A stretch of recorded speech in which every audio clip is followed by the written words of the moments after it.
مدینہ میں آ کر دیکھا کہ یہودیوں نے روزہ رکھا ہوا ہے، 10 محرم کا دن ہے، یہودی روزے سے ہیں۔ آپ صلی اللہ علیہ وسلم نے یہودی سے پوچھا، آپ نے یہ 10 محرم کا روزہ کیوں رکھا ہوا ہے؟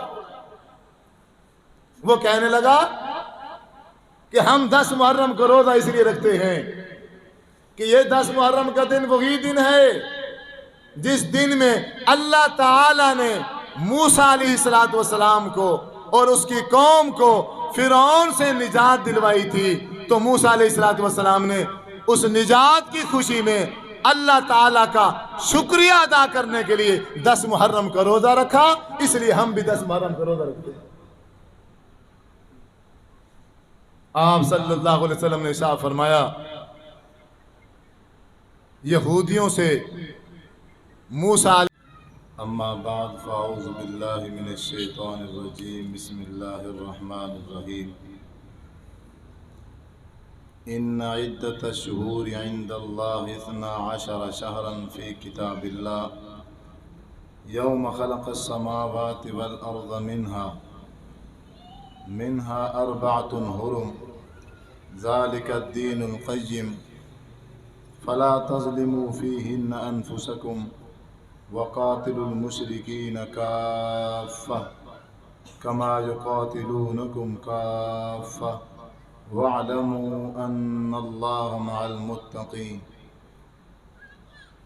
ہر قسم کی حمد و ثنا اللہ وحدہ لا شریک کی ذات کے لیے، درود و سلام آقا دو جہان جناب محمد صلی اللہ علیہ وسلم کی ذات اقدس مبارکہ پر خاص اور مختص ہوں۔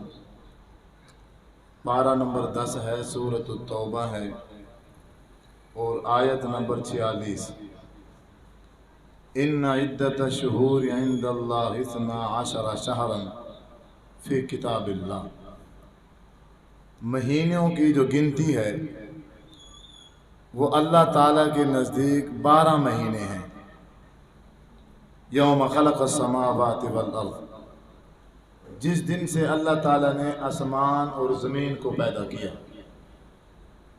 اللہ تعالیٰ نے آسمان کو بنایا، زمین کو بنایا، پورا سسٹم اور نظام بنایا، اسی دن ہی اللہ تعالیٰ نے 12 مہینے بھی بنا دیے۔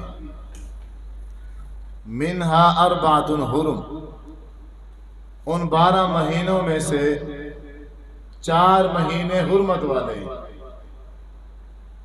ذوالقعدہ، ذوالحجہ، محرم اور چوتھا ہے رجب۔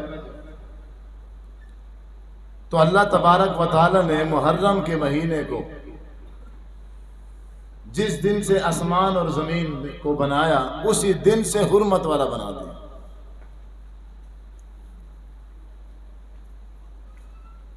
محرم کی حرمت کا تعلق کربلا سے نہیں ہے، محرم کی حرمت کا تعلق حضرت حسین رضی اللہ تعالی عنہ کی شہادت کے ساتھ نہیں ہے۔ کربلا کے واقعے سے پہلے اللہ تعالی نے محرم کو حرمت والا بنا دیا تھا۔ ہمارے اس معاشرے میں محرم کے پہلے 10 دنوں میں انتہائی بدعات کی جاتی ہیں، جن کا تعلق نہ قرآن سے ہے نہ حدیث سے ہے۔ میں مختصر ٹائم میں جو چند باتیں ہیں ہمارے معاشرے میں مشہور ہیں، بس انہی کی طرف اشارہ کر کے اپنی بات ختم کروں گا۔ محرم کے حوالے سے ایک یہ مشہور ہے کہ محرم کے مہینے میں شادی نہیں کرنی، نکاح نہیں کرنا، خاوند بیوی محرم کے پہلے 10 دنوں میں آپس میں مل نہیں سکتے۔ حرمت کا تقاضا ہے۔ آپ بھی دیکھیں گے پورے پاکستان کے اندر، مجھے یاد نہیں ہے، میں نے اپنی زندگی میں نہیں دیکھا کہ محرم کے پہلے 10 دنوں میں کہیں شادی ہو۔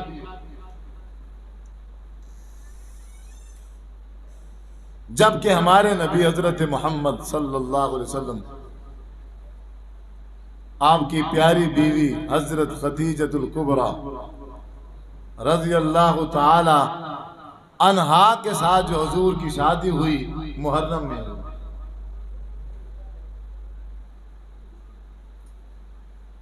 حضرت علی رضی اللہ تعالیٰ عنہ،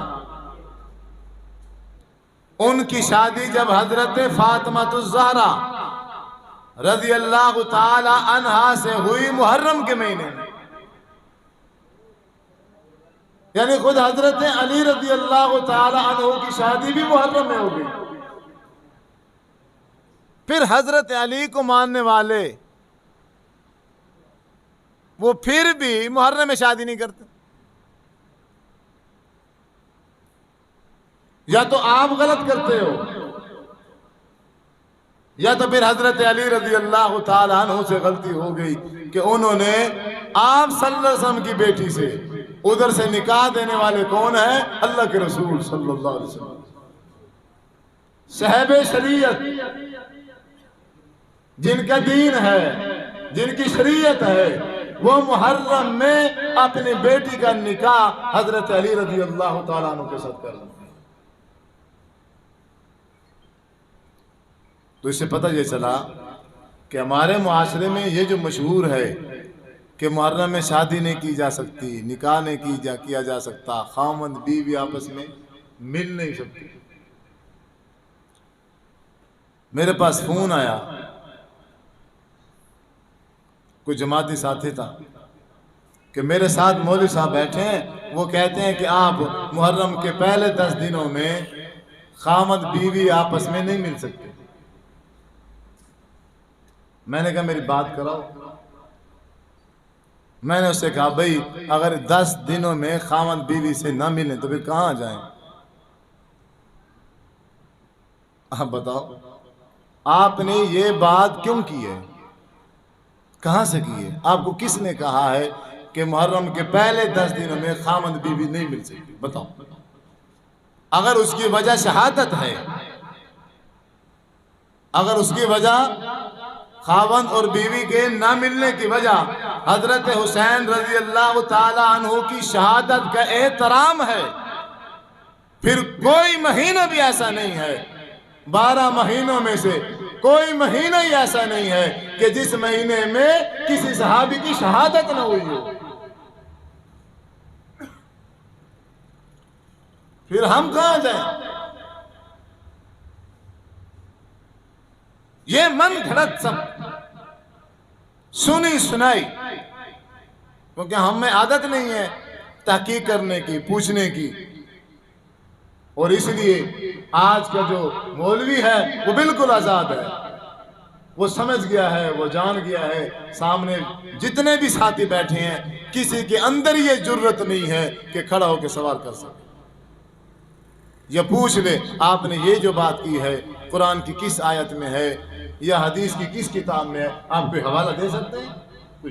وہ سٹیج پہ بیٹھ کے صحابی کی توہین کرے گا، سٹیج پہ بیٹھ کے صحابیات کی، ام المؤمنین کی، اللہ اکبر، ام المؤمنین کی توہین کرے گا، پھر بھی کسی کے اندر یہ جرت پیدا نہیں ہوتی کہ کھڑا ہو کے سوال کر سکے۔ اور دوسری چیز، 10 محرم کے حوالے سے بالخصوص ہمارے ہاں یہ رواج ہے، ہم بھی بچپن میں جاتے تھے اپنے بزرگوں کے ساتھ کہ 10 محرم والا دن بالخصوص چوری کا اہتمام کیا جاتا ہے، کچھ کھانے پینے کی چیزیں اور بھی لے لی جاتی ہیں، اور درختوں کے جو پتے ہیں ان کو توڑ لیا جاتا ہے، اور یہ درختوں کے پتے، کھجوروں کے پتے، آموں کے پتے، اور یہ دالیں، اور یہ پانی کے مٹکے، اور یہ چوری، یہ عورتیں بھی اور مرد بھی